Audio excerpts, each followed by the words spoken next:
Thursday, the weekend's not far. Saturday and Sunday, you hang with your friends. What can you say about Tuesday? Nothing, not a damn thing. Tuesday bites, Tuesday sucks, Tuesday blows, go away.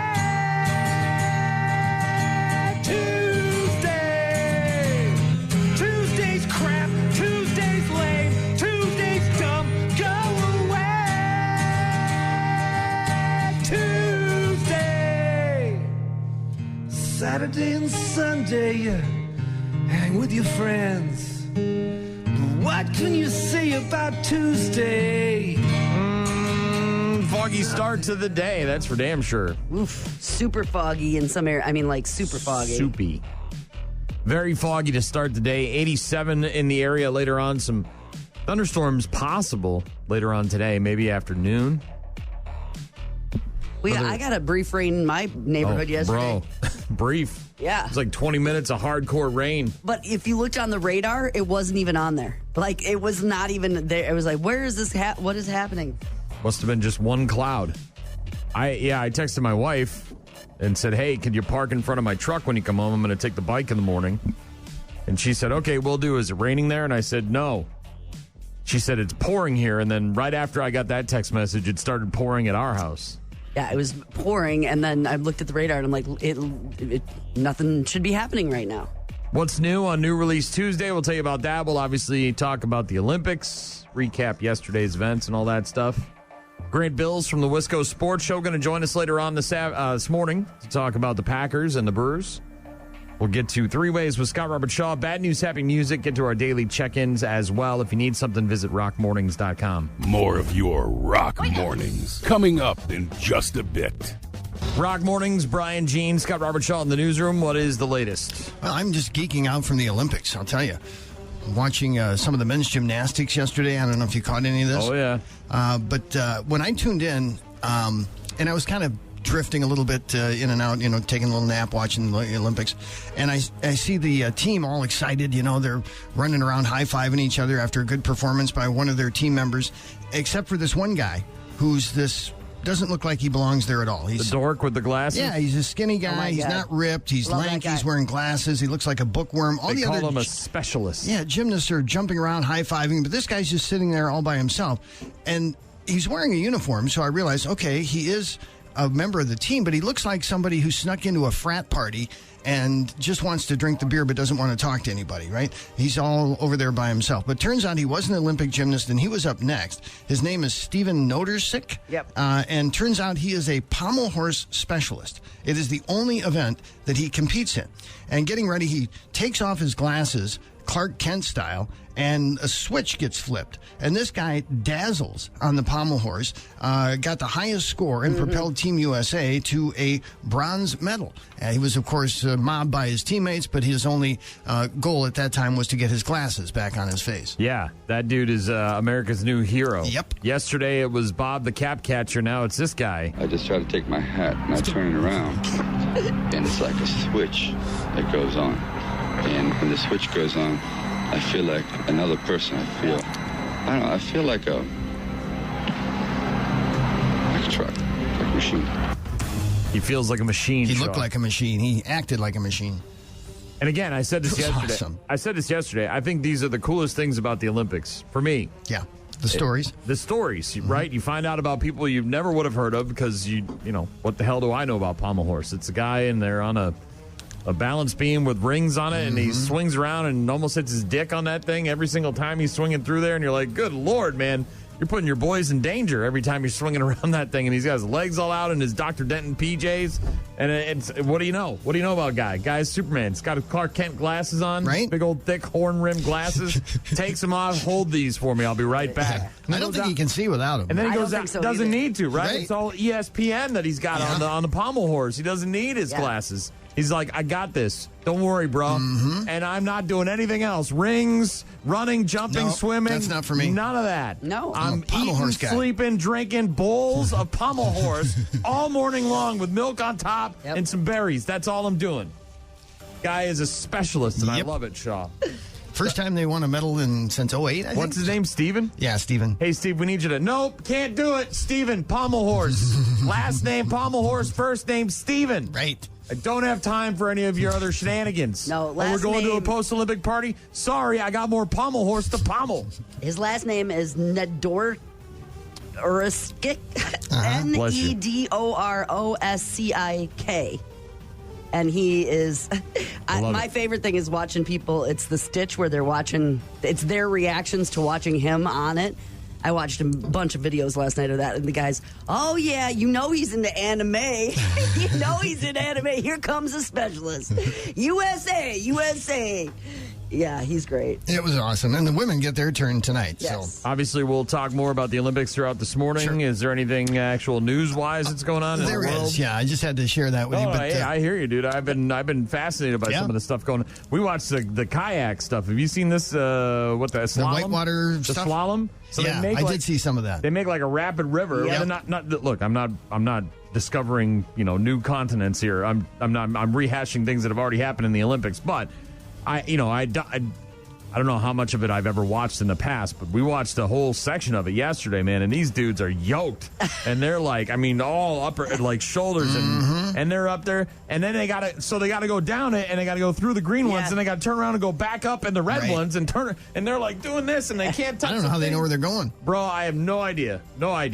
Yeah. It was wild. And the one guy that won the gold medal last night, he beat everybody by like 10 seconds. That's how good he was. Wow. All these other guys are mushed up with like barely a second or less in between their times. And this one dude, the guy that won the gold, he's out there just hammering. The river's too still polluted, isn't it? I mean, that's yeah, they can't. They didn't swim yesterday. They're not swimming today either. They're postponing that again, and we'll talk more about that later today as well. But the pollution in the river is such that the swimming portion of the triathlon has been postponed again. So. I was watching Pardon the Interruption yesterday with Michael Wilbon and Tony Kornheiser, and Wilbon they were talking about the whole pollution in the Seine River and the triathlon and the postponement. And Wilbon says, "Look, I'm a big city guy. I like to be in big cities, and every big city's got a river in it somewhere, and it's it's an important river, whether it's the Mississippi, the Seine, whatever." He's like, "I've never once wanted to go swimming in that dirty ass river, no matter what city I'm in." And I'm thinking the same thing. I'm like, yeah, he's kind of right. Yeah, you know what I mean? Like, if you want to go swimming in a river, you got to go up in the mountains or where there's a lake and some forests and. Not in the city, man, where the poop and the excrement and everybody's trash and bikes and guns and stuff end up in there. Well, they really want to get it over with, though. I mean, they want these. They should have just built a damn river, right?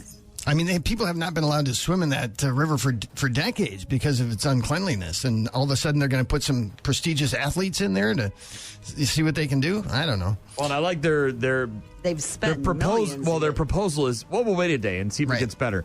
Really? It's going to get so much better in a day that, ta-da! All of a sudden the river's like totally swimmable. I want that in my mouth. I think I'm good. Yuck.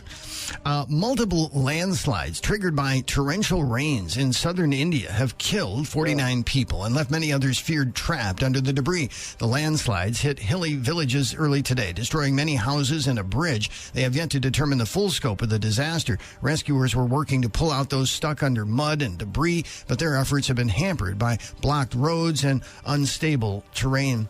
A judge has now dismissed a lawsuit challenging absentee voting procedures in Wisconsin. Thomas Oldenburg is a voter from Amberg, Wisconsin. He filed a lawsuit arguing that voters who request absentee ballots through the state's My Vote database must include a physical copy of that request in the ballot return envelopes. State election officials have maintained that language on the envelope stating that the envelope is a copy of the request satisfies state law, and changes at this stage would be disruptive. A judge in Door County delivered the oral ruling yesterday, finding in the state's favor and dismissing that lawsuit.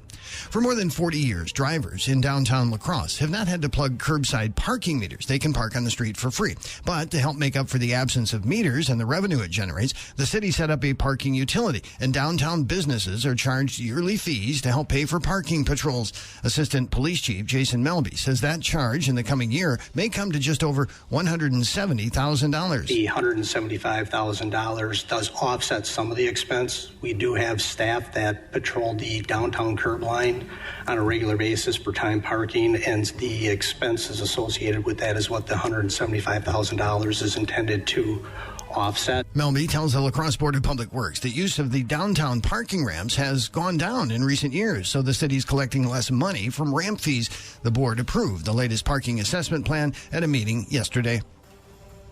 You're going to get our money one way or the other, Shaw. Mm-hmm. Yeah, we got to write him a check. We're downtown business. Those parking meters, they're coming back. Mark my words. Yeah, they've talked about it. They're coming back. Mark my words. Sometime in the next year, there'll be parking meters downtown. Really? It's a bold prediction. Mark my words. People are going to freak out. I don't mind. I grew up in a city that had you know what I mean? And I get it. You know, they had them here and then they got rid of them, and people trust me, dude, I want free parking.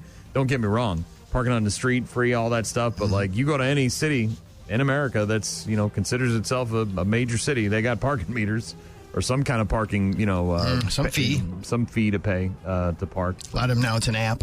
Yeah. Three-way with Shaw in the newsroom. We'll get to him for more of those, plus bad news, happy music. Also got some more sports coming up after Papa Roach, which is right after Ashes to New. Rock Mornings. On air, online, on the app. It's a home run. Oh, my God. The drought is over. Team USA, they will be on that medal stand. Olympic medalist Steven Netarazic, you did your job. Now it's official. The drought is over. There'll be no more questions of when. That time is now. Medalist at the Olympics, the U.S. men. At one point in your life, I hope everybody in the world gets to experience something like that.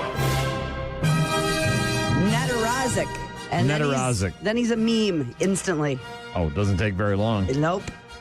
Team USA getting 8 more medals at the Olympics yesterday. No golds, however. Still hold on to the overall medal lead with 20 after day 3.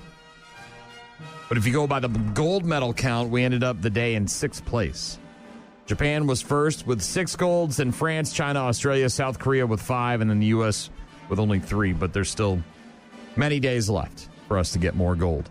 We added a silver and bronze in skateboarding, a silver and bronze in women's swimming, 2 bronze medals in men's swimming, a bronze in men's fencing, and the men's gymnastics team, as you heard there, taking the bronze in the team event, which is a big deal. They have not medaled in that one since 2008. Mm-hmm. Meanwhile, the U.S. women's basketball team crushing Japan by 26 points in their first game. They've now won 56 games in a row, dating back to the 92 Olympics that were in Barcelona. Oof. Did you see the gal with the sign? There was a fan for a Japan fan, a Japanese fan, who had a small sign that said, "You're gonna need Caitlin Clark to beat us." Obviously, that's been the big topic is whether or not Caitlin Clark should be on the Olympic team, and she wasn't, obviously, or isn't. And they went out there and trounced Japan without Caitlin Clark, and some of the girls on the team kind of saw that before the game and were scoffing at it. But more Olympics, obviously, today and for the next week and a half. Willie Adames over on the other side of the pond over here in America. Willie Adames hit a 3-run ding-dong in the 6th, and then rookie Jackson Churio added a 2-run shot in the 8th, lifting the Brew Crew past the Braves 8-3 last night. The same 2 teams tonight at 7-10. Brew Crew also acquiring starter Frankie Montas from the Cincinnati Reds for outfielder Joey Weimer and right-handed pitcher Jacob Junis. Excuse me. Montas hasn't had a really good season. He's 4-8 with a 5.01 ERA in 19 starts.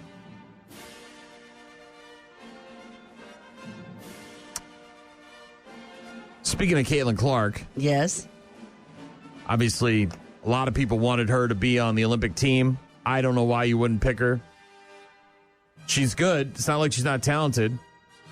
She's the face of the WNBA right now, whether you like it or not. They have a successful team. You just said they haven't. Got it, but it's a television product, all right? And they've won 56 games in a row. I don't think putting Caitlin Clark on the roster is going to put that in any jeopardy. And a lot of people here in America are not very happy about that. They wanted to see Caitlin Clark, right? She's the show. And weeks after Caitlin Clark was left off Team USA's roster for the Paris Olympics, South Carolina head coach Don Staley sat down to talk with Mike Tirico of NBC Sports during the Olympics, revealed her thoughts on Clark being excluded, saying, quote, "If we had to do it all over again, the way that she's playing, she would be in really high consideration of making the team because she is playing head and shoulders above a lot of people. Shooting the ball extremely well. I mean, she's an elite passer. She's just got great basketball IQ. and she's a little more seasoned in the pro game than she was 2 months ago. Yeah, but again, I just think there's rampant jealousy in that whole situation. I think there's people that are jealous of her and her fame and don't want her to have a shine. Want her to earn her stripes. I think that the choice for the Olympic team came so quickly after her move from college into the WNBA that it was like, okay, just settle down. You just got here, girl. Yeah, but we knew all along in her college career who she was. I mean, it's not like she just came out of nowhere. Agreed. But I think that was it. It was hey, rookie, not yet. Yeah. Again, I attribute a lot of that to jealousy in the women's basketball situation there. Yeah, it just seems like they're really jealous of her and her fame. She takes it all in stride for the most part. It seems like she doesn't, get too bothered by it. But now they're like, yeah, maybe we should have had Caitlin Clark on the team. Sports on Rock Mornings with Brian, Gene, and Shaw. We'll get to Scott Robert Shaw and some Rise Against in just a bit. Rock Mornings with Brian, Gene, and Shaw.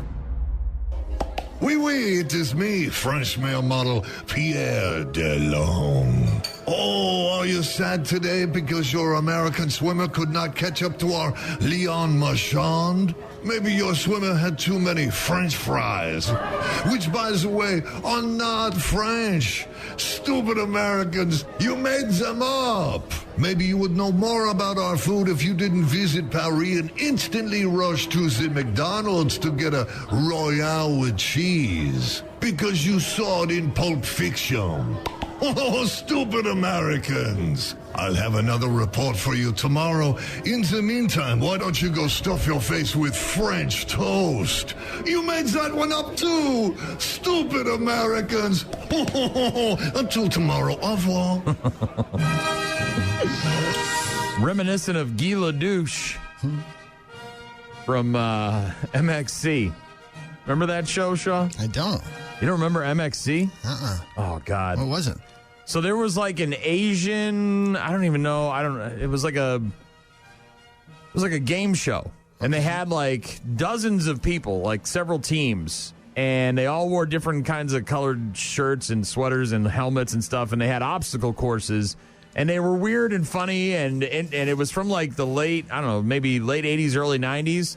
Well, then some guys in America like bought the rights to the show, right? Not to take the show and make it new or rehash it. This is the voiceovers? Yeah, so they would voice over the show. Yes, I remember. And they had a guy that was on the sidelines, like a sideline reporter. His name was Guy Ledouche. And he would, oh, yes, it's Guy Ledouche, and I am down here. Oh, look at you, but you're very nice. And he was very sexual innuendos. Sure. But anyways, the Pierre Delhomme character reminds me of Guy Ledouche from MXC. Olympics, of course, continue tonight. The highlights with Kevin Hart and Kenan Thompson will be on Peacock starting at 5 o'clock. I didn't watch any of that. Did you? Yesterday, Kevin Hart? No, I didn't see any of that. All right. I did not. Primetime Olympic coverage is on NBC at 7 o'clock. The events include the women's gymnastics finals, men's water polo, and men's soccer. Celebrity Family Feud. If you're sick of the Olympics and you want to watch something else, the Celebrity Family Feud is going to be on ABC. Check this out. Daughtry taking on Papa Roach. In what? Really? Celebrity Family Feud. Yeah, it's going to be Daughtry, the band, not just Chris Daughtry, but along with Papa Roach. And then Earth, Wind, and Fire taking on the War and Treaty. Huh.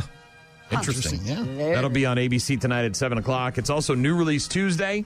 You want to pick up a DVD, watch something when you get home, Shaw? You're sick of the Olympics? The First Omen, rated R. Classic. A young American woman sent to Rome to begin a life of service to the church, but encounters a darkness that causes her to question her faith and uncovers a terrifying conspiracy that hopes to bring about the birth of evil incarnate. You ever seen Rosemary's Baby? Yep. They basically remade Rosemary's Baby. Okay. Yeah. My wife and I watched it. I'm like, this is it. This is Rosemary's Baby. This one has got, I might watch this one. Maybe not today, but at some point. It's called Sting, and it's rated R.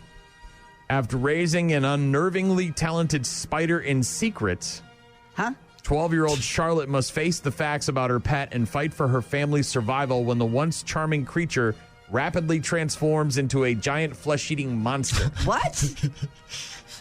That's like Charlotte's Web gone bad. A docile spider. She raises it as a pet, and then it turns in secret, no less. In secret, it's a secret spider pet.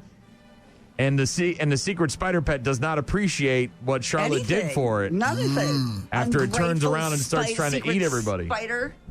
So Help Me Todd, the final season on DVD. Also Ted Lasso, the complete series, available in a box set on DVD today for new release Tuesday. So that's what's on the boob tube. I just watched yesterday afternoon, I watched the third Bad Boys movie. Okay.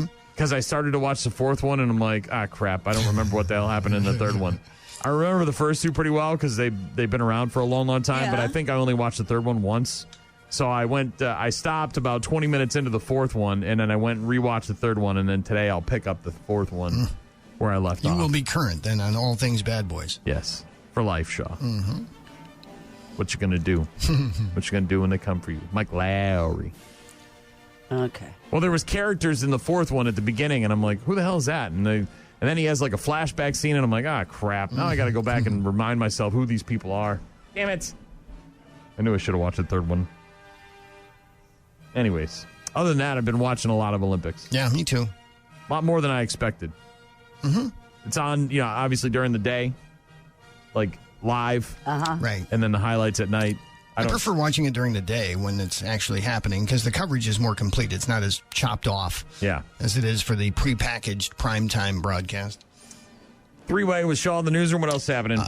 Donald Trump has backed away somewhat from his earlier commitment to debate Vice President Kamala Harris, questioning the value of a meetup and saying he probably will debate, but he can also make a case for not doing it. Trump, in an interview with Fox News last night, was pressed several times about committing to debating Harris before giving a squishier answer than he had in recent days. The former president had been eager to debate President Joe Biden when he was the Democratic nominee, but with Harris poised to take Biden's place, Trump has been questioning the terms of the original debate that he agreed to with the president. Wisconsin's governor is urging voters to say no to two statewide amendments that will come in the August primary. Governor Tony Evers spoke in La Crosse yesterday, arguing that passing the two constitutional amendments would give legislators more power to decide how federal funding is used in Wisconsin. The governor says voters might not be aware of those measures because the election happens in the summer and the amendments are likely to be on the back of the ballot. So, folks, this is an extraordinarily complex issue, and it's one where it's set up for a disaster because of the low turnout and, frankly, the language of the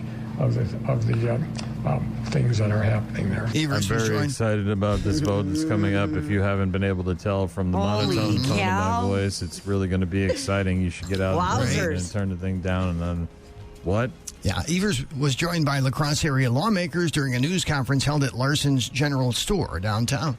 The men's Olympic triathlon has been postponed over concerns about water quality in Paris's Seine River, where the swimming portion of the race was supposed to take place. Organizers said they will try to hold the men's triathlon tomorrow instead of today as planned. The women's competition is also scheduled for Wednesday, but both are subject to water tests. A risk of rain through Thursday could complicate that rescheduling. I don't know how I feel if I'm an Olympic swimmer. I'm like, I don't really know if it's going to be better in a day or a week or a year. It's it's been like that, hasn't it? You guys have known you're having the Olympics for how many years? Exactly. And you couldn't get things under control just for the 2 weeks that we're here? Exactly. Let it be poopy the rest of the time, but you got all this planning and all these things, and you got to build all these stadiums and bring in all the speakers and you got to make all the flags and everything else, and then you can't get the river clean, and just for the 2 week period that we're here, we can't dam it up on one end and dam it up on the other end and say, let's clean the in-between? Mm-hmm. They want to swim, though. I mean, they want to finish their competition. And they've known that it was on that balance of it could be okay one day and couldn't be. I mean, that's how it's been going for months leading up to it. And plenty of hardware will be on the line today with St. Paul native Suni Lee and Simone Biles leading the way for the U.S. women's gymnastics team. The pair put on a clinic in the qualifying, setting the U.S. up for a chance to reclaim the top spot in women's team competition. Suni Lee and Simone Biles will be joined by teammates Jordan Childs and Jade Carey as the U.S. tries to reclaim the top of the podium after capturing silver in the 2022 Tokyo Olympics. Biles and Lee led the way in the qualifiers on Sunday, finishing first and third respectively in the all-around. In today's team final, Lee will compete in the uneven bars, the balance beam, and floor exercise. Biles and Childs are expected to compete in all four events, while Carey will represent the U.S. in the vault competition. Shaw in the newsroom for another three-way. We got bad news, happy music later on. Grant Bills is going to join us to talk about the Brewers and the Packers. Obviously, training camp in full swing, and we've got a game on Thursday, Shaw. Yeah, I know. I just recognized that yesterday. I'm like, wait, that's this week? HOF, the Hall of Fame game. Football. Does that happen this week? That's this week? Thursday night? Yes, Thursday night. Hall of Fame game. So what's that mean? That means the Hall of Fame game. It means a bunch of scrubs are going to be playing. Ain't nobody you know. It's going to be a bunch of third stringers that aren't going to make the team. But it's football! A Thursday night party! Right, Sean? That's how it goes. And somebody's ready. And then we've got preseason games starting next week. Actual preseason game, or is it a week off? I think it's a week off, right? No, I think they start already next week, I think. All right. I can't remember if they start either next week or the week after, but I mean, we're a month away. We're a stone's throw away from actual competition. From the first game of the season, and the Packers playing in Brazil against the Eagles. The first preseason game will be Thursday night, the Houston Texans against the Chicago Bears. That's an actual preseason, not the Hall of Fame. Oh, that is the Hall of Fame game. I'm sorry. Yeah, that's what I was saying. So Thursday the 1st. So the first preseason game is the week of the August 8th. So, yeah, right. Yeah, so it is next week. Yeah, because the 1st is this Thursday, which is the Hall of Fame game, and then the preseason starts on the 8th, which is next Thursday. Yes. Yeah, Packers' first game Saturday, August 10th. All right. See, Aaron Rodgers has got sand in his crotch again. He's all bitchy, moaning. Somebody stepped on his feet. Mm-hmm. Someone stepped on my feet. Someone stepped on his feet? And he was not happy.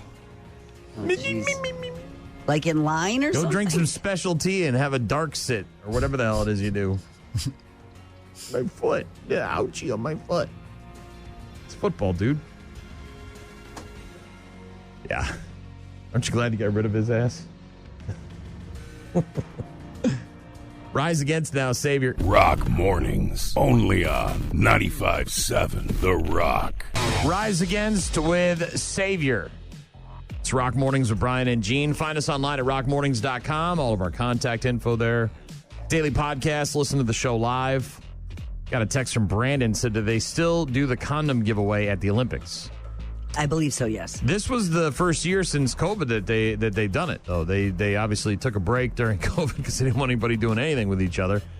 And they brought it back this year. What did they say? 150,000 prophylactics were handed out, put in their rooms so that they could... On their cardboard beds. Safely have coitus, should they feel the need to. But yeah, they do still provide free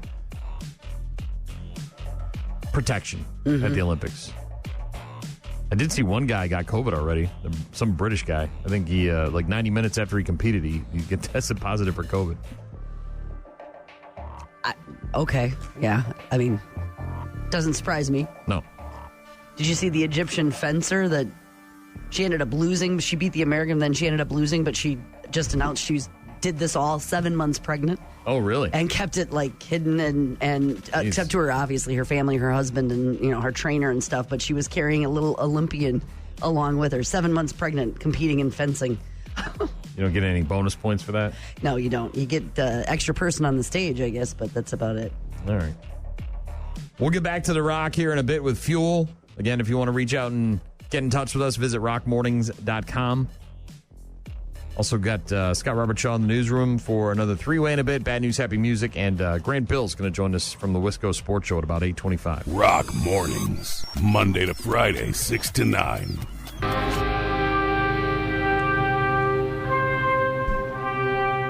Bus driver in New York. Mm-hmm. His name is Peter Warner. Getting high praise after he saved a toddler's life. Yeah. Not the first time we've ever seen a story like this. Sadly, probably won't be the last. The kid managed to sneak away. You've had kids. You know how they are. Yeah. So this toddler... You turn your eye and they're gone. Yep. Saw the kid walking down the middle of the street last month. Toddler managed to sneak away while his dad was taking a nap. Mom was at work wearing a diaper, carrying an iPad. Peter, driving the bus, saw the kid. Pulled over, scooped up the kid, called 911. Turned out he was 4 blocks from home. 4 blocks! On a mission. Me, my diaper, my iPad. I got things to do. I got a world to see here. Peter says the mom Ugh. Gave him a huge hug, and they're now Facebook friends. I noticed a little boy running down the middle of the street. He had his iPad in his hand, and a diaper and a tank top, no shoes, and I immediately stopped the bus. I actually blocked the intersection with the bus. I got out, secured my bus, took the baby in my custody. The kid was running down the sidewalk. I would figure that the parents would be chasing him, but he was in the middle of the street, dead smack in the middle of the street.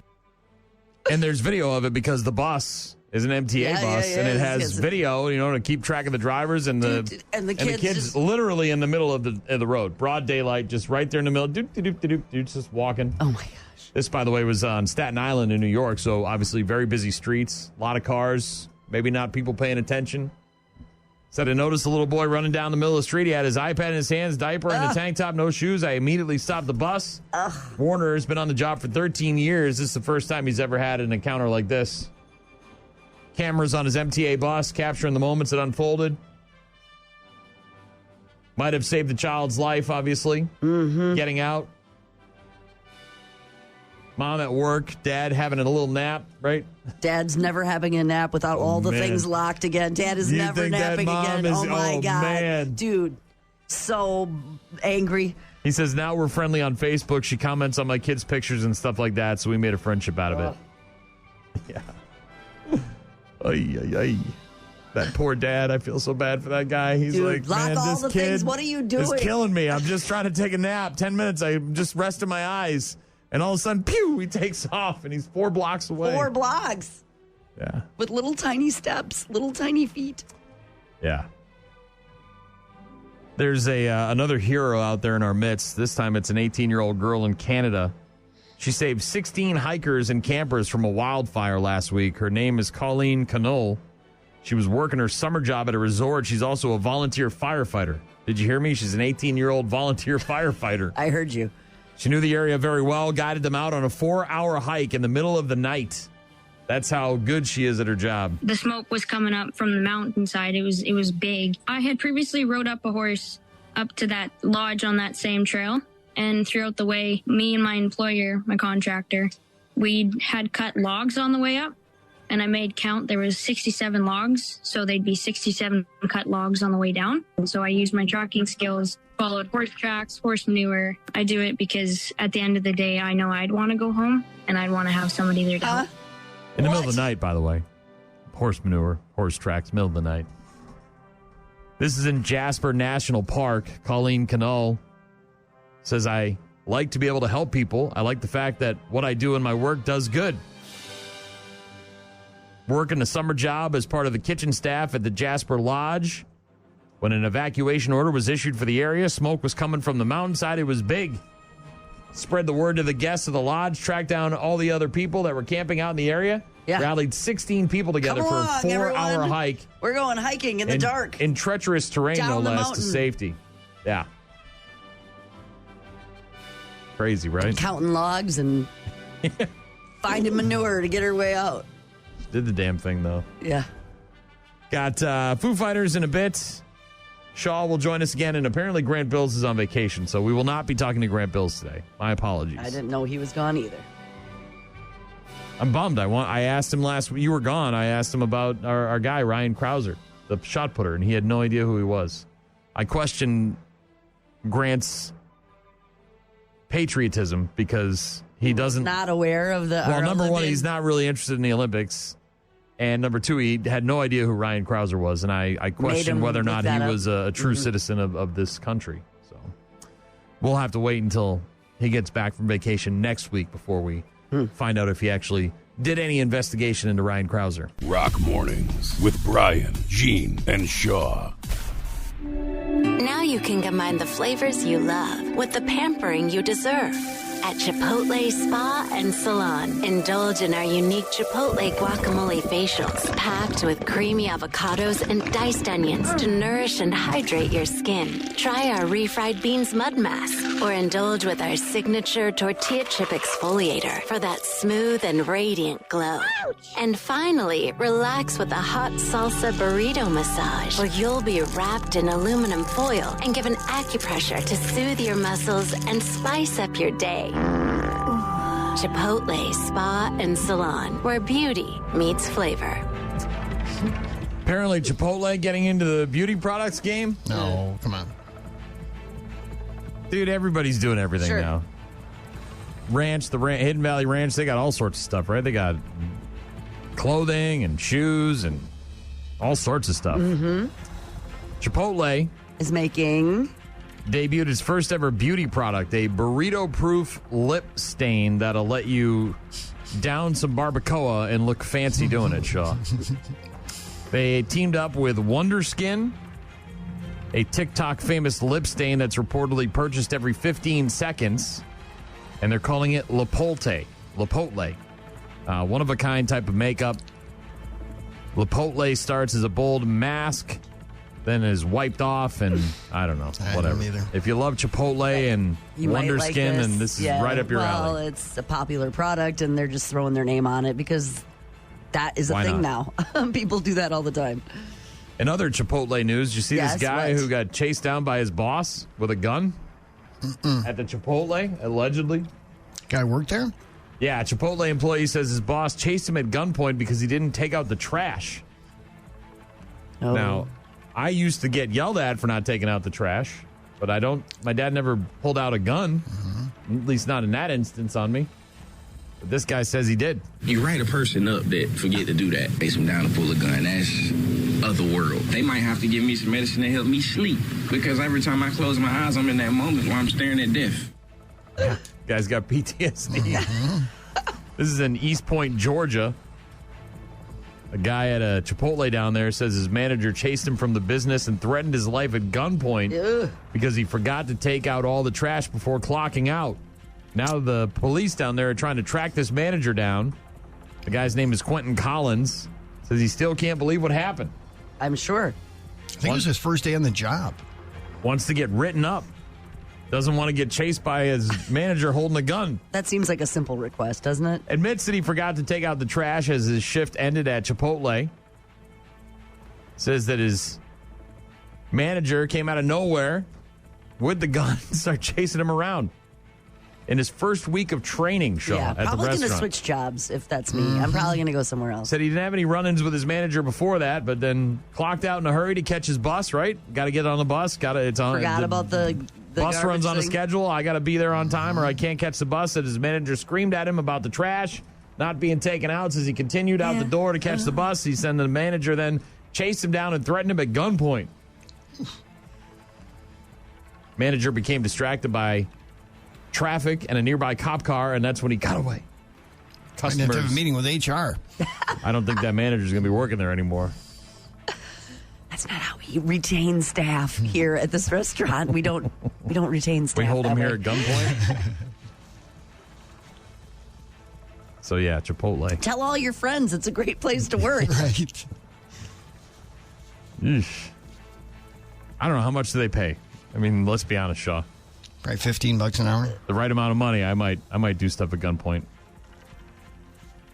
You know what I mean, I'll Shaw? probably find something else. A little less. There's lots of jobs out there these days. Yeah. Three-way, Shaw in the newsroom. What else happening? The state of Iowa now bans abortions after 6 weeks of pregnancy before most women even know they're pregnant. The Iowa Supreme Court, in the wake of the Supreme Court ruling overturning Roe v. Wade, ruled that there was no constitutional right to abortion in Iowa. That new law took effect yesterday. Across the country, 4 states now ban abortions after about 6 weeks of pregnancy, while 14 states have near total bans at all stages of pregnancy.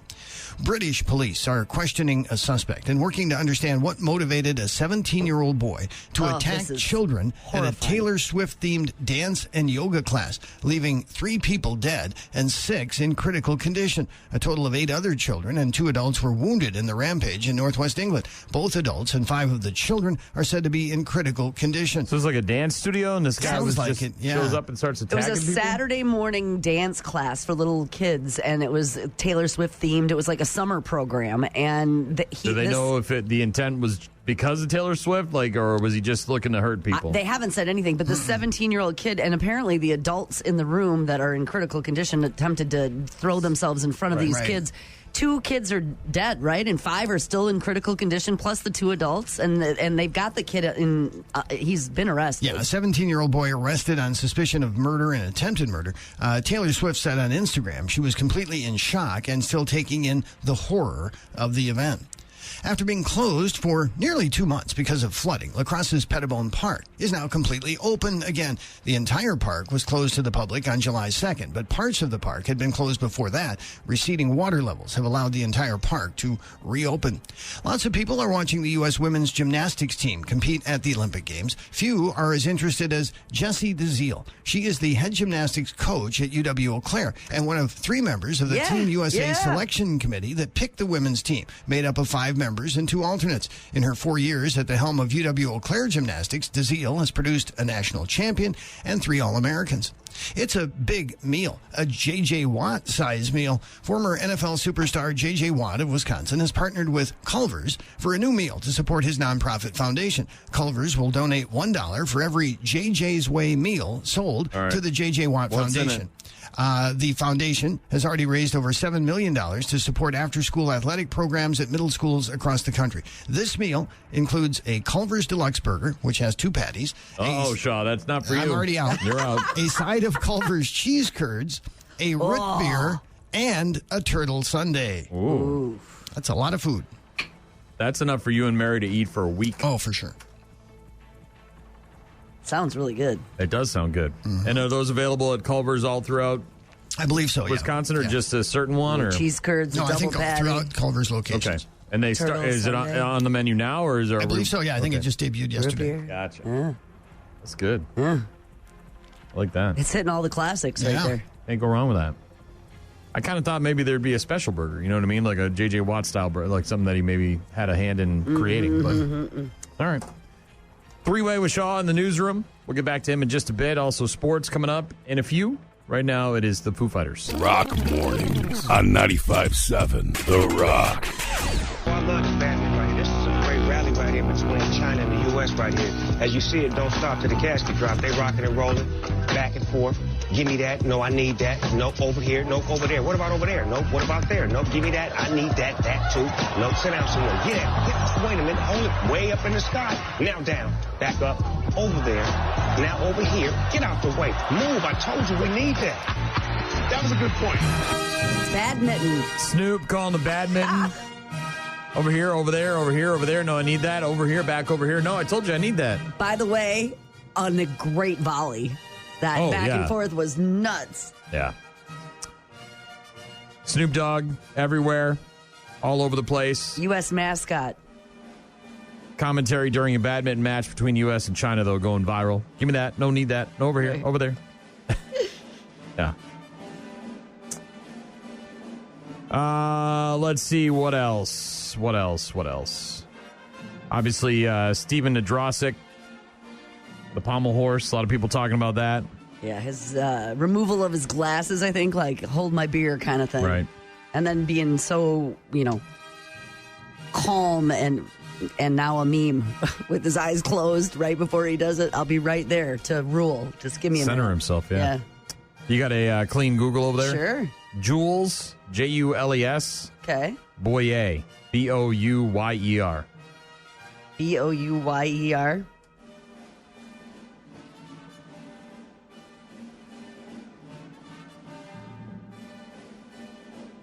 I see. Speaking of things that are going viral, Jules, the French diver, is up close and personal. Not just known for his ability to dive into the pool, but also for the size of the bulge in his swim trunks. They gotta be tight. Very tight, yeah. They gotta hold everything in. They gotta hold it all in when you're diving. Apparently a lot in there to hold. People on the internets are very excited about Jules. Also, and my wife and I actually talked about this. I'm not surprised to see that we're not alone. Obviously, when you watch programs like the Olympics, you see a lot of the same commercials repeatedly over and over and over again. And the Google AI commercial is now catching a lot of attention. The girl, the father talking about his daughter who's always running, and her favorite runner is Olympic track star Sydney McLaughlin-Leveron.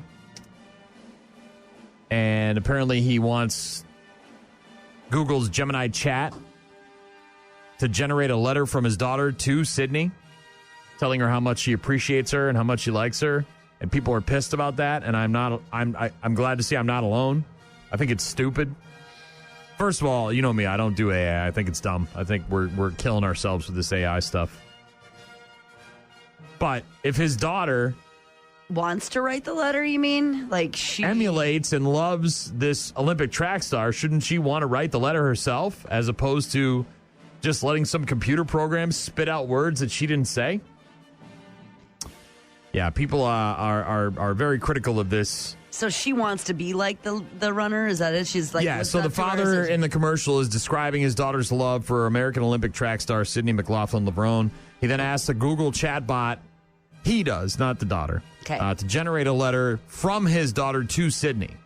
Critics say it seems out of touch because why would anybody want to replace the child and their personal creativity along with their authentic expression of love and appreciation for the Olympic track star in exchange for a computer? Because those feelings are real. She really does look up to her. She really does feel and a lot maybe of respect. She doesn't have the words in front of her or the ability to put them in. Maybe it's a learning experience for dad and daughter to sit down and write that letter together, right? And figure out what those feelings are and put pen to paper.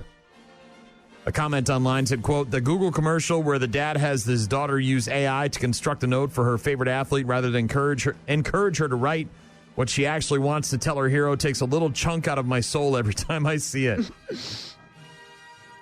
Yeah, I'm not that vested in the commercial itself, but I will say that my wife and I both said the same thing. Like, it seems sort of soulless, right? If the daughter truly loves and appreciates this Olympic athlete and wants to be like her and runs and watches her videos, and wouldn't you want her to put pen to paper and to be able to express those feelings and say that out loud? As opposed to just, hey, Google, do this for my daughter. I mean, teach their own, but yeah. Sports on Rock Mornings with Brian and Gene. We're going to talk about vegetables in just a bit. What do you know about veggies? I think I know about vegetables. Okay. What kind of veggies you got in your house right now? Not as many as I would normally have because we just picked up a few things when we got home. But didn't do the carrots, full enchilada? Bag of salad. All right. Onion. More on vegetables in just a bit. Rock Mornings with Brian, Gene, and Shaw. I'll take songs that don't need to be that long for $400, Alex. Bro, I don't think he said anything besides crawling through the wreckage for the last 2.5 minutes of that song. Do better, Eddie Vedder. Seriously, man. You're Pearl Jam. You are Pearl Jam. Can't just... I love the Pearl Jam. Would you have AI generate that effing song for you? Crawling through the wreckage. I got it. You're crawling through the wreckage. I don't need to hear it 8 million times. It's like MC Hammer's Pray. We got to pray just to make it today. I say we pray, and then we pray. Pray everywhere. It's pray. I don't need it. I need, like, succinct 3.5-minute songs that don't say the same damn thing for 2.5 minutes at the end. Christ almighty. Sorry. I'm glad he's alive. Near-death experience 3 weeks ago. Got super, super sick with some weird, crazy virus and almost, was very, very, very, very Part of ill. all them COVID shots he keeps getting.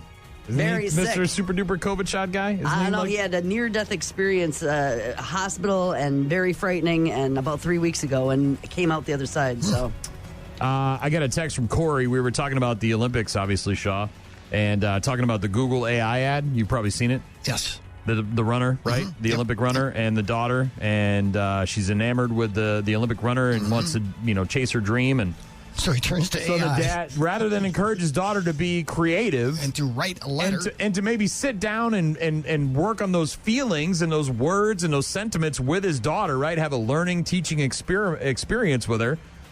He goes the lazy route and says, "Hey, Google." And I get it; it's a commercial for the Google thing, so it's not the guy; it's Google, but.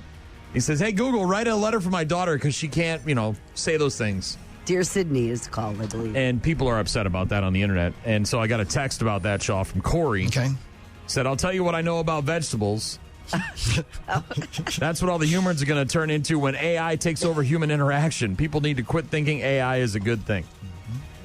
Now, it can be used for lots of things that are good. I think in this particular case, they're saying, hey, you've got a kid who's got this, passion for running and has a hero. Again, and explore that passion. Dive into it. Sit down with her. Discuss it. Talk about it. Write the letter with her. Help her. Get out of the thesaurus. Find words that help her describe how she feels. Instead of just saying, hey, computer man, could you write the letter for my daughter? Come on, man. Do better. Seriously. Back to the vegetable subject. Sorry, we were originally going to talk about vegetables, and I wanted to read Corey's text here real quick. We just had for dinner last night. We had a salad, delicious, lettuce, cukes, tomatoes, avocado. I had some scallions in there, a little cheese on top. There's so much good stuff right now at farmers markets. Corn trucks are out too. Oh boy, they've been out for a while. Woo! Shaw, what do you like in your salad? What do I like in my salad? Yeah. Carrots, purple onion, some tomato maybe. Dude, there wasn't a single purple onion in Festival on Sunday when we went to the grocery store.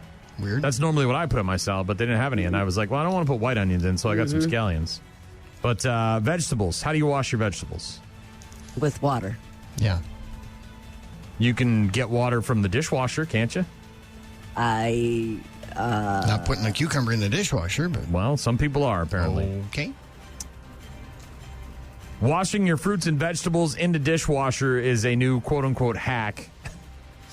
Can I take them in the shower with me? Kramer did that. You got to install a garbage disposal in the drain. It's a hack that's going quote-unquote viral after somebody posted a video of their mom doing it. Putting stuff The in idea the is that you wash everything at once, excuse me, right after you buy it. Experts, however, say that's not a great idea. Dishwashers obviously designed to clean hard surfaces, glass, stoneware, things of that nature. So soft stuff like tomatoes might get pulverized, might end up getting damaged. The bigger issue is residual soap that is inside the dishwasher. Obviously, you're probably not running the dishwasher with your veggies and your fruits and soap, but there is residual soap, not to mention the stuff that's in the dishwasher drain. I'm not doing that. Why would I do that? Right. The FDA says it's the best thing to do is just rinse stuff in the sink like normal, and not until you're ready to use it as well, because if you wash it off right away and then you stick it in the fridge when it's wet, it can spoil quickly, a lot quicker than normal. So, but apparently people are washing their vegetables and fruits in the dishwasher shop. No. I was washing a bunch of celery the other day. It was the dirtiest celery I've ever seen in my life. I think if I would have put it in the dishwasher, it would have led to a clog. I would have had to call a plumber. Where was the dirt? Was it mid-stock, down at the bottom? Down at the bottom, primarily. Yeah. Which you can't see, when you buy it. Right. Because you just see the top. But same with like lettuce. It was good. It just was dirty. If you're going with a head of lettuce, you got to cut it open before you see what's inside. Bugs or whatever. You get a salad spinner? You ever do that with your lettuce, or you just cut it up and just eat it? No.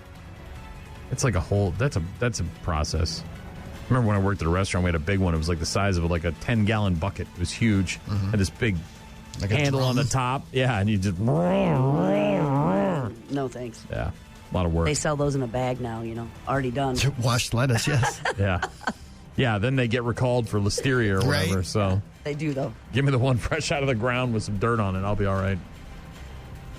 Yeah, I don't think I'm going to wash my veggies in the dishwasher. No, absolutely not. I don't think I'm washing any food in the dishwasher. No, because those things can get super hot if you use that sanitizing function. There's a hack I saw a few years ago. This is not new, but you know what sous vide is, right? The bag. Yeah. Cooking method. Yeah. Somebody tried to cook like a steak or something, a very thin steak in the dishwasher because, as you mentioned, Shaw, it gets very hot in there. So you put the steak in the sous vide bag and then you throw it in there and you go for a cycle, and apparently Well, that maybe they were just doing to see if just it to be worked goofy and to see if it's it like was silly, cooking a lasagna. Not, Cook dinner while you wash your dishes at the same time. Yeah. Where are you at with Shaw? What else going on? Jail time has been ordered for a Fond du Lac man who threatened to kill his state lawmaker. A judge sentenced 75-year-old James Stern to a week in jail and a $500 fine. Stern sent emails to a local radio host and his state lawmaker after the Uvalde school shooting in 2022, threatening to kill them both. Stern was angry about the idea of arming teachers inside schools. Prosecutors say the case sends the message that political violence is never acceptable in any form. A pilot on his way back from the EAA in Oshkosh had to make an emergency landing in Dodge County yesterday. The plane landed in a farm field in Hubbard. No one was hurt. The pilot had reported a problem with the engine, then set the plane down in the field. Logs showed the plane was heading back to Georgia after spending part of last week at the EAA Air Venture in Oshkosh. Downtown businesses in La Crosse may be paying just over $170,000 over the next year to help fund the city's parking utility. The city's Board of Public Works has approved a plan to collect $175,000 in this next next year from property owners in the downtown area. As part of their yearly parking assessment, Assistant Police Chief Jason Melby tells the board the downtown parking ramps are underused and do not bring in as much money as anticipated. The parking assessment in La Crosse dates back to the 1980s when parking meters were removed from the downtown streets.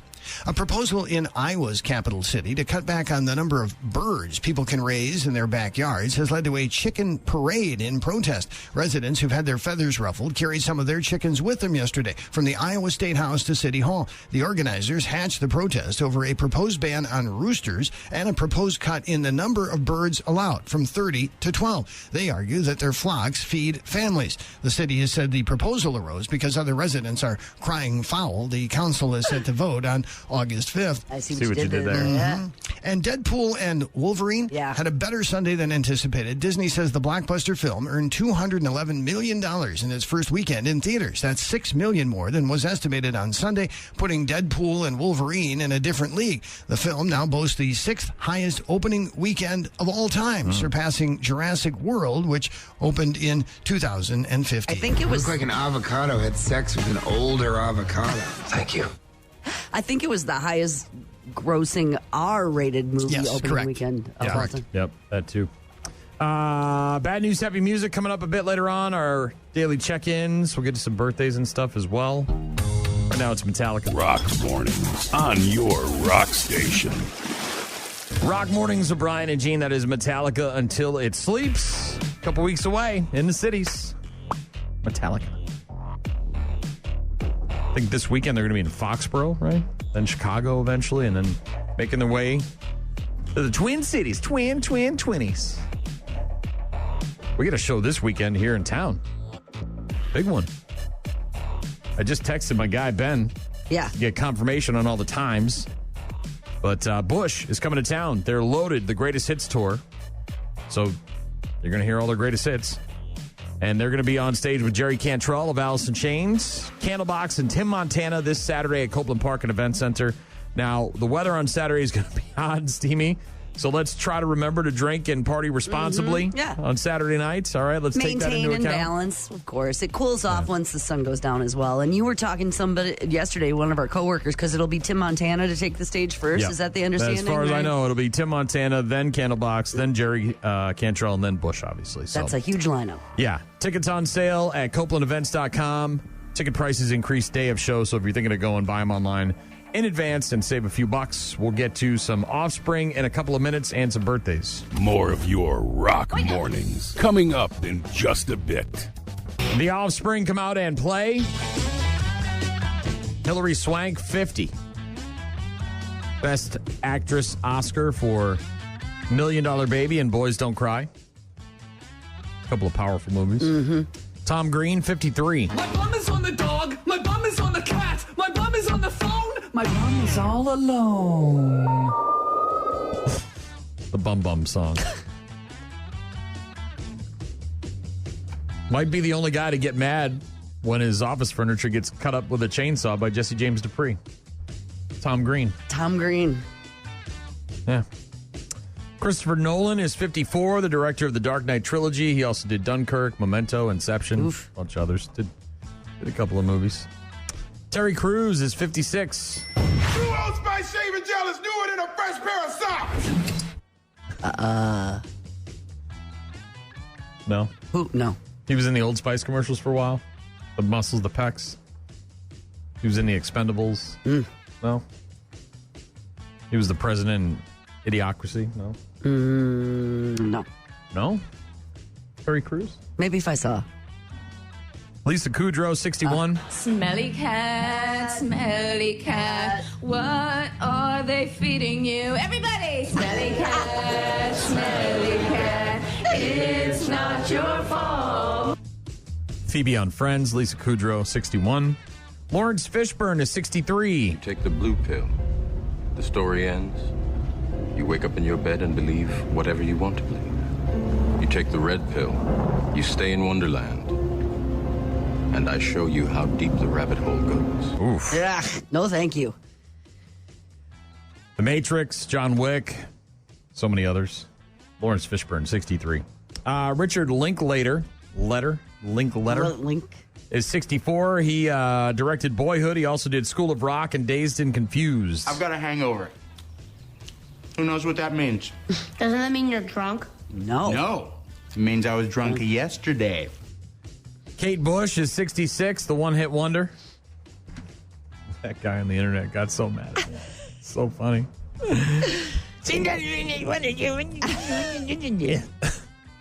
Take your feelings, roll them up in a nice little ball, and shove them up your ass. Arnold Schwarzenegger is 77. I'm going to become an actor despite the fact that nobody can really understand me.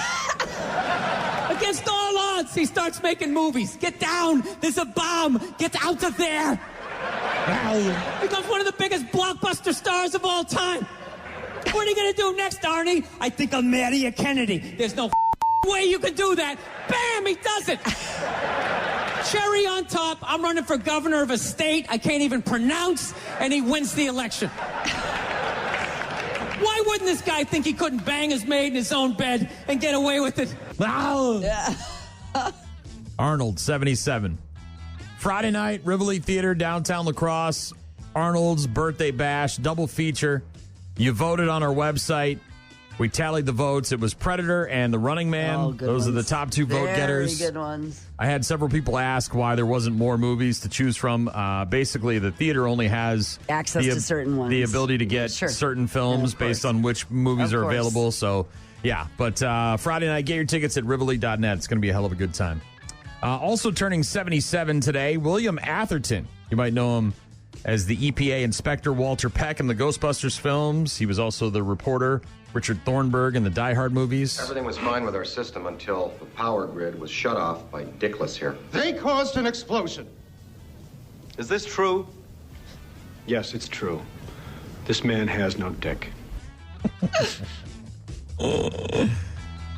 William Atherton, 77. On this day, July 30th, 1966, Batman the movie made its world premiere, starring the one and only true Batman, Adam West. Some days you just can't get rid of a bomb. Some days you just can't get rid of a bomb, Gene. Learn that. Mm-hmm. Learn that about bombs and Batman the movie. A movie that gave me nightmares as a child. Okay. 1976, 48 years ago today. Squirm in theaters. I don't know what you're talking about, but it sounds bad. So, a power station, like, gets hit by lightning, I believe, and then one of the power lines goes into the ground, and it electrifies the ground and turns the worms into mutant worms, and then they start, like, killing people. And there's a scene in a boat where a guy's out there doing some fishing, and he, like, kind of, I don't know, he falls over, he falls asleep or something. I can't remember exactly what happens, but needless to say, when he gets up, the worms are inside his skin and hanging out of his face, and it just haunted me for years. 2.5 stars on the internet. It's super bad. Oh, it's a really bad movie. But if you've ever thought that worms couldn't be scary, well, then go watch the movie Squirm. Up in your face, up under your face skin. Speaking of scary movies, 1999. Perhaps one of the greatest horror films of all time, or at least one of the greatest marketing campaigns of all time. The Blair Witch Project made its way into theaters. I just want to apologize to Mike's mom and Josh's mom and my mom. I am so sorry because it is my fault.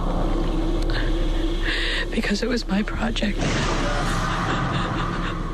People vomiting in theaters, people believing it was real. There was just nothing like it, man. They had a weird, like, pseudo, like, reality documentary about it on, like, AMC, and so people bought into the fact that it was a real movie or, like, a real found footage situation. But yeah, once the sequel started coming out, you knew, like, oh, okay. And 2004, 20 years ago today, Harold and Kumar went to White Castle in theaters as well. I want 30 sliders, 5 French fries, and 4 large cherry Cokes. I want the same, except make mine Diet Cokes. There you go. Some pop culture dates and birthdays. Get to Shaw in a bit. Also, some Candlebox coming up. Rock Mornings. On air, online, on the app. Rock Mornings, Brian, Gene, Scott Robert Shaw in the newsroom. Got a text from Ryan. This is actually, I don't know, if they're not that dirty, I guess it Seems like a pretty good idea, actually. We were talking about cleaning veggies. Vegetables in your dishwasher? He said, when I was in high school, I worked at a local supper club, and when we prepped baked potatoes, we sent them through the dishwasher. Huh. Well, they're hard, right? I mean, before you cook them, so they can withstand the pressure in there of the water jets. For the most part, they're not very dirty, right? Unless you get a bag right out of the ground. Well, and if he was in a restaurant, he was just pushing them through, I'm guessing, the water that, the tray that just goes probably underneath. not putting them on the dry function. No, but then you also think those dishwashers at restaurants, usually it's all self-automated. Like, you're not putting in the soap. It's all part of the system, right? Yes. It just goes through the line.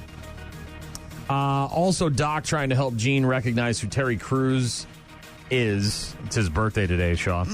And he was Cheeseburger Eddie in The Longest Yard, the Adam Sandler remake. Okay. He was the guy that had the cheeseburgers in jail. No? Old Spice commercials. I know that one, yeah. President and Idiocracy. Mm-hmm. I know him from that. I mean, he's been in Expendables. He was, no? Gene, I'm familiar. Nothing's ringing a bell for Gene. No. Yeah, I told you, Doc. Told you she wouldn't remember that. Thank you, though, for trying, Doc. Yeah, thanks, Doc. Freeway now with Shaw in the news, and what else going on? Multiple landslides in southern India have killed 93 people, and many others are feared trapped under the debris after torrential rains triggered torrents of mud and water that swept through estates and villages. The landslides hit some hilly areas early today, flattening houses, uprooting trees, and destroying bridges. Rescuers were working to pull out people still stuck under the mud and debris, but their efforts were hampered by blocked roads and unstable terrain. They have yet to determine the full scope of the disaster, but they say the landslides have killed at least 93 people, and more than 100 people are getting treatment for their injuries. Governor Tony Evers has a simple message for Wisconsin voters on how to approach two issues in the August election. August ballot. Question 1 and 2, it's on the back side of the ballot. Vote no.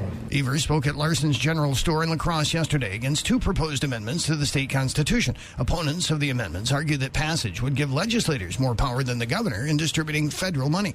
Larson's owner, Mary Larson, wants businesses to be able to obtain that money if needed. As a small business owner, especially going through COVID, we saw the effects that it had on our business, on our economy, on our families, on our jobs, and the ability to have swift access to funding really kept us afloat during that time. The League of Women Voters in Wisconsin also urges a no vote on the two amendments. Downtown businesses in La Crosse may be paying just over $170,000 over the next year to help fund the city's parking utility. The City Board of Public Works has approved a plan to collect $175,000 in the coming year from property owners in the downtown area as part of their yearly parking assessment. Assistant Police Chief Jason Melby tells the board that the downtown parking ramps are underused and aren't bringing in as much money as anticipated. Gee, I wonder why. Yeah, the parking assessment in La Crosse dates back to the 1980s when parking meters were removed from the downtown streets. Concerns about water quality in the Seine River led Paris Olympics organizers to postpone the men's triathlon today with the hope that the swimming portion of the race will be able to go forward in the long polluted waterway in the coming days. Organizers say they'll try to hold the men's triathlon tomorrow instead. The women's competition also is scheduled that day, but both will only go forward if water tests show acceptable levels of E. coli and other bacteria in the river. However, storms or rain are forecast from tonight through Thursday, which could complicate efforts to reschedule the events because the rain generally causes bacteria levels in the river to rise. America's Got Talent? He was like a host of that now? Or like, not one of the judges, but a host, I think. Okay. America's Got Talent, Terry Crews, no? Okay. Friday after next. He got out of the prison, right? He wanted to make Craig and Day Day his girlfriends. And then he got Cat Williams, grabbed his nuts with the vice grips. Okay. No? Top flight security of the world, Craig. We top flight security of the world, Craig. Not just the city, the world. America's Got Talent. You got me there. Okay. That's where it became familiar. Of all the things in the career. I'm trying. Hey, by the way, Simone Biles and the gymnastic team, U.S. women's team, 11:15 today, will be competing for the final in the Paris Olympics. All right. 11:15. Gotcha. Or you could just wait and watch it in prime time tonight if you can't get in front of a television or a screen. Certainly do that. Top flight security of the world, Craig. You big in here. Holy moly donuts. Barbecue so good, make you want to slap your mama. No? Mm-mm. Sorry. That's all right. I don't expect much when it comes to movie quiz. Yeah, no. That's why we play the game. No. By the way, sort of weird side note. Yeah. I texted Donut last night because... So, Donut and I were in the same school, obviously, same grade, all that stuff. And I was supposed to graduate in 94, and I dropped out and eventually went back and graduated in 97. But the majority of the people that I went to high school with went to school with my entire life. Had a class reunion this past weekend? The 30th class reunion was from 1994, was this past weekend, right? Now, I'm a member of like this class of 94 Facebook page that they've got. No one sends me messages or anything. I'm fine with that. I'm happy with that. It was not a good time for me. Not just at home, but in school as well. I didn't have a ton of friends. It was just, me and a few people. So the reunion happens this weekend, and you see all these people get together? I told Donut, I'm like, I don't recognize any of these effing people. Like, I don't remember any of them. Like, there was one girl and one guy that I sort of remembered. After that, I have no idea who the F is in these pictures. Well, and they change. People change, obviously. I'm sure that people would look at my pictures and be like, I don't think that... Did he recognize him? No, he said the same thing. He's like, I remember one kid. I said, let me pull up my text here. One. That's all you could remember? I still got it. I said, bro, I've been looking at all the pics from the class of 94 30th anniversary party this past weekend on Facebook, and I recognize about 2 effing people. He said, same. I saw some pictures and was like, where the F did 30 years go? Oh, well, yeah. I said, I recognize Molly Kittle, and there was a tall guy named Bill, and that's about it. He said, I saw a picture of Dave Murphy, and he looks like the same person with a beard. Okay, well, there you go. He looks the same then. Dave, yeah, that guy. But yeah. And everybody else? Huh. Blew my mind. I thought I would recognize more people. I thought for sure. I mean, we had a big graduating class. There's a lot of people. But I'm so far detached from all that. Like, nope. I don't swim in that pool. I haven't swum in that pool in 30 years. You know what I mean? I don't live in that area. I don't commiserate with it. I'm friends with almost none of them on Facebook. There's a couple people that I might recognize, but man, I was like, I really thought I would recognize more people. Nope. Blew my mind. It's good to see, though, that I'm not the only one who got old and fat. You know what I mean? Like, everybody else looks like crap. At those and you go, I'm doing all right. Right. I'm not doing too bad. I'm doing all right. Have that extra slice of pizza. You deserve it. Maybe not that. Rock Mornings with Brian, Gene, and Shaw. That is Candlebox with You, and we're going to see that one at Copeland Park at Event Center on Saturday night with a big beer in one hand and a rock fist in the air. Mm-hmm. It's going to be awesome. Great lineup. Get your tickets now. Bush, Jerry Cantrell, Candlebox, Tim Montana. Go to CopelandEvents.com for more info. I tell you what, when you don't recognize something, people come out of the woodwork to try and get you to recognize somebody. You remember the movie White Chicks? Might have one of the funniest bathroom scenes I've ever experienced.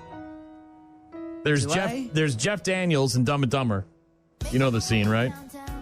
Yes. Goes in, he pours the super laxative in his coffee or whatever, in his tea.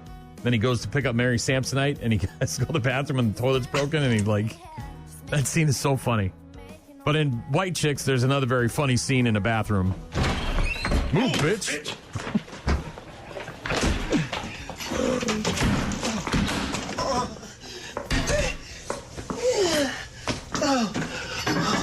Oh my God, you guys, Heath is here. What should I do? Karen, I don't understand what you see in him. He's an out-of-work actor living in a share house, and he drives a 3 Series BMW. You know, Tori, I really think that you need to cut Heath a little bit of slack, okay? Because his aunt just died 3 years ago, and he really needs new headshots. He's just going through a really rough time right now, okay?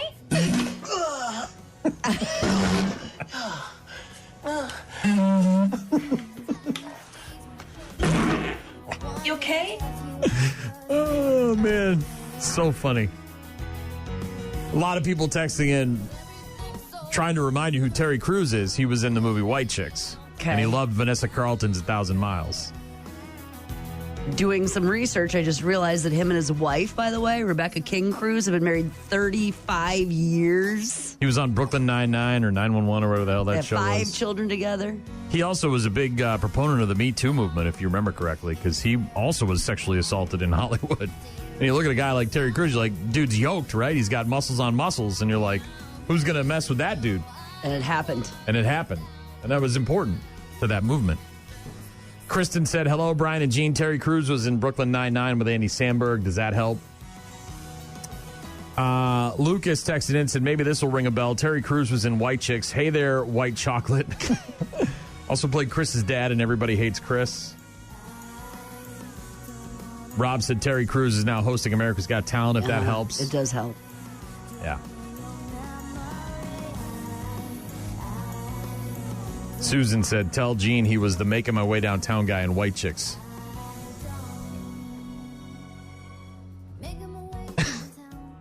No, huh? Not from those, but I got it now. Right. Well, thank you for all the assistance, everybody that reached out. That was very sweet. Very nice. Very nice of you. If you guys could also help me identify the people in my 1994 class reunion photos who I apparently went to high school with and don't remember at all. Any of those folks. If you could just narrow in one Seriously, name. there's hundreds of pictures, and I'm like, I can't recognize any of these people. I wish I could see their name badges, because what they did was, and I think a lot of high schools probably do this, they took their high school picture from their, from the yearbook and put it on their name badge with their name on it, so that you don't have to play that weird game that I have to play every time I talk to anybody, because I don't remember anybody's name. But yeah. Then you could just look down and go, aha. Oh yeah, Sarah. I remember you. Hi, Jared. Yeah. You look I wish they were bigger. Then I could see their name tags and I could be like, oh yeah, that is so and so. Ah well. I guess I got to leave that stuff in the past. Got some Blackstone Cherry and Pantera plus bad news, happy music coming up. Rock Mornings, only on 95.7 The Rock. You're about to enter a beautiful, exciting, wonderful new world. A cockroach living in your nostril. Now that's just nasty. Add in some haven't pooped for 30 days. Poop is raining from the ceilings. Poop. And sprinkle in some hashtag Florida Man for flavor. Florida Man. Florida Man. Florida Man. Florida Man. Florida Man. Florida Man. Florida Man quits his Burger King job, steals all of their chicken nuggets. It's bad news. Bad news. With happy music. Let's rock. A Tuesday edition. Been talking about the Olympics almost nonstop, man. I'm glad to see we're all kind of on board with it. Yeah, it's been fun. I was worried that I would be the only one really into it, watching it. But it's good to see you guys are both... yeah, I'm going to watch some more today. Women's gymnastics. 11:15 is what Gene said, right? Okay. All right. What's going on with the bad news and happy music? Well, this is bad news. The U.S. national debt surpassed $35 trillion for the first time in the nation's history yesterday as the federal government continues to accumulate debt at a record-setting pace. What if we just did loan forgiveness? Like the college kids. Can we do that on the debt? No? Yeah, I think that's held up in the courts again, if I'm not mistaken. Or we just don't pay it back. We just say, all right, it's forgiven. No? The milestone comes just months after the U.S. eclipsed the $34 trillion threshold in January, while the $33 trillion mark was reached in September of last year. By comparison, the national debt hovered around $907 billion just 4 decades ago. The wet weather has led to a bumper crop of wild mushrooms, as well as a surge in calls to poison control centers. At the Minnesota Regional Poison Center, calls from April through July more than tripled over the same period last year. They took 90 calls for potential exposures over that period, compared to 26 calls for the same months in 2023. The cases can include kids who didn't know what they were doing and foragers who make mistakes. They say, fortunately, the majority of the time, those who eat wild mushrooms tend to have just mild symptoms. Many of the cases cause upset stomachs, vomiting, and diarrhea. But every year they do get some cases with serious outcomes. When you're going up a ladder and you hear a sudden splatter, diarrhea. Diarrhea. Ukrainian man has died of a heart attack after being chased by wasps on a beach in Italy. The 47-year-old was on holiday. He was at the beach when he was attacked by wasps, believed to have been nesting in nearby vegetation. Nope. According to witnesses, the man, who was reportedly allergic to bee and wasp stings, of course he was, started running away, seeking refuge in the water. Run away! Emergency services called to the scene had difficulties reaching the man because of the insects, and some of them were stung. Once they reached the man, they realized it was too late to help him. Initially, it was believed the man had died of anaphylactic shock, an extreme allergic reaction that can be fatal. But after examining the body, they found the man did not show signs of having been stung. How many times did they get him?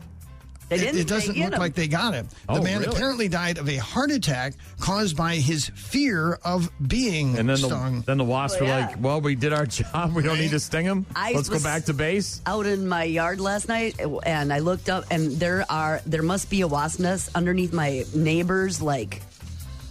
Well, yeah. And they were just coming and going. I'm like, oh my God. Get the spray. That was the thing I had last year, remember? Underneath, and they just kept coming, and I'm like, oh my God. Yeah, they were getting inside of the house. I had to get that wasp killer, that freeze stuff on the internet. Boy, I tell you, that stuff works. That worked, huh? Like a son of a bitch. And then I sealed them in with the caulking. Yeah, he doesn't know what's there, I don't think. I got to alert.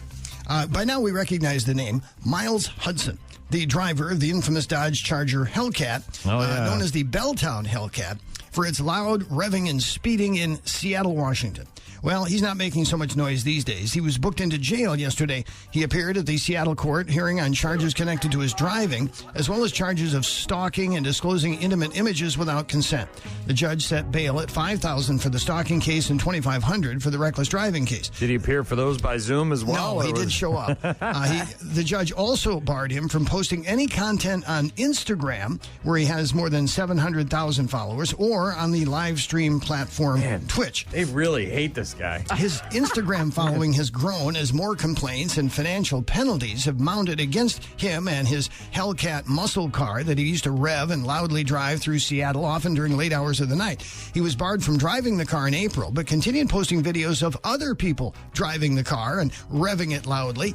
He was also ordered to pay a fine of $83,000, which the city assessed by multiplying the $1,300 daily penalty by the number of days that he did not comply with the order. He has yet to make a single payment. Did I tell you about that when we were taking the Uber from Baltimore to Washington in the middle of the night?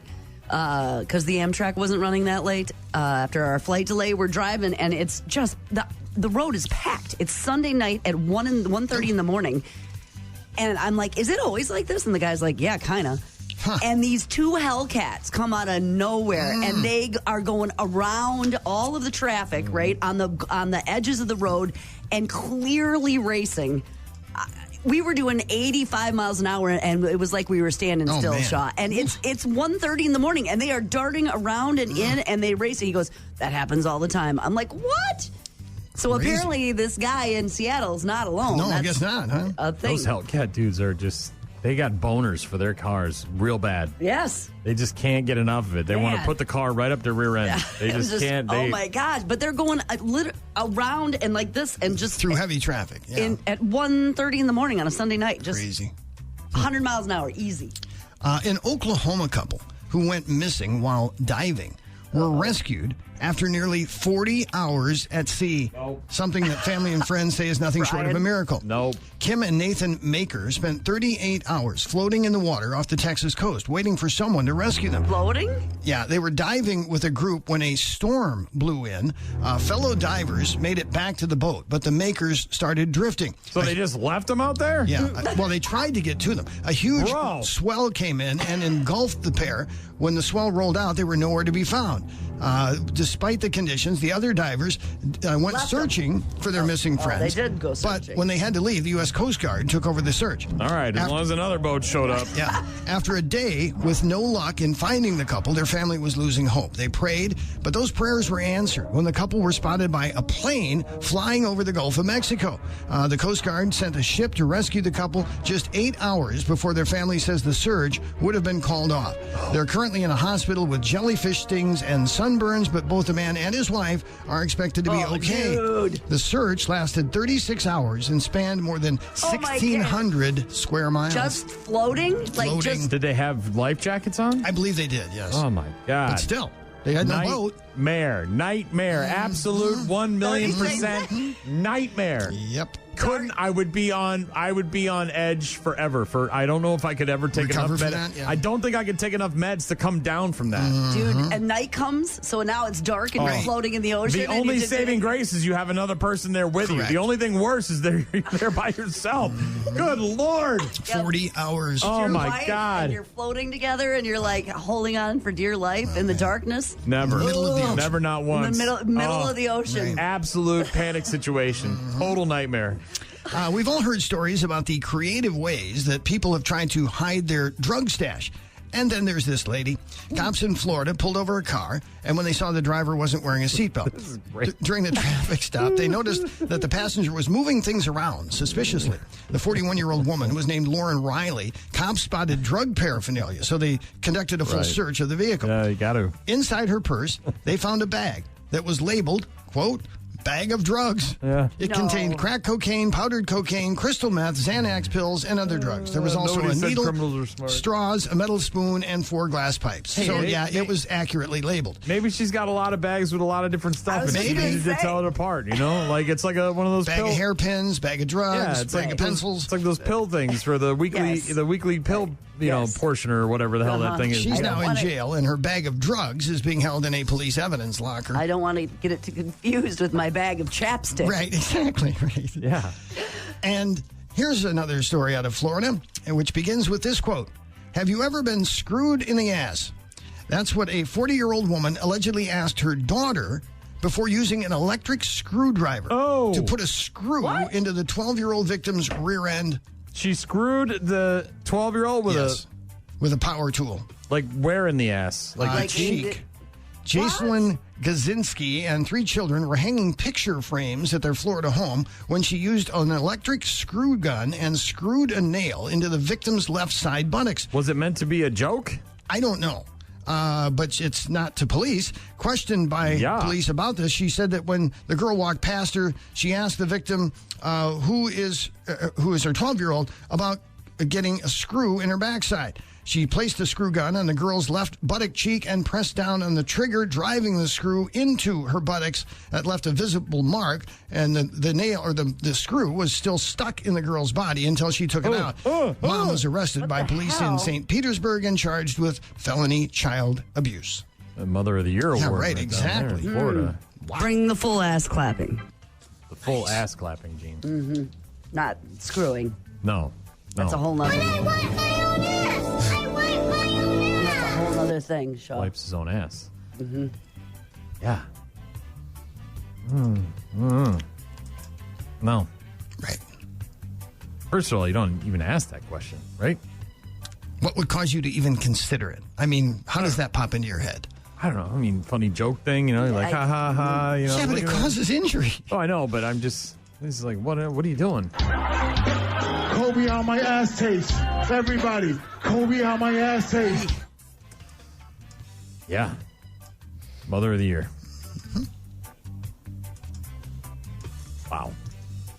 I don't really know where to go from that. Mm-mm. Back to floating in the ocean. Right. Oh, I'll take screws in my ass all day. Yeah, for sure. All day, all night, all 40 hours. The whole entire 40 hours. Screw. Yeah. Give me that any day of the week, twice on Sunday, Shaw. Not floating in the ocean. Don't burn your ass, though. Yeah, don't Even burn with a life jacket on, Shaw, you couldn't swim. Nope. That'd be terrifying. That'd be I awful. want nothing to do. Nightmarish. Nothing to do with being in the ocean for 40. This is the plan. Get your ass to Mars. Yeah, and then have your mom Put a screw in it. Yeah. No, thank you. Bad news, happy music. Thanks, buddy. Yep. Talk to you tomorrow. Yeah, I don't think there's anything I would rather do less than be caught in the ocean for 40 hours.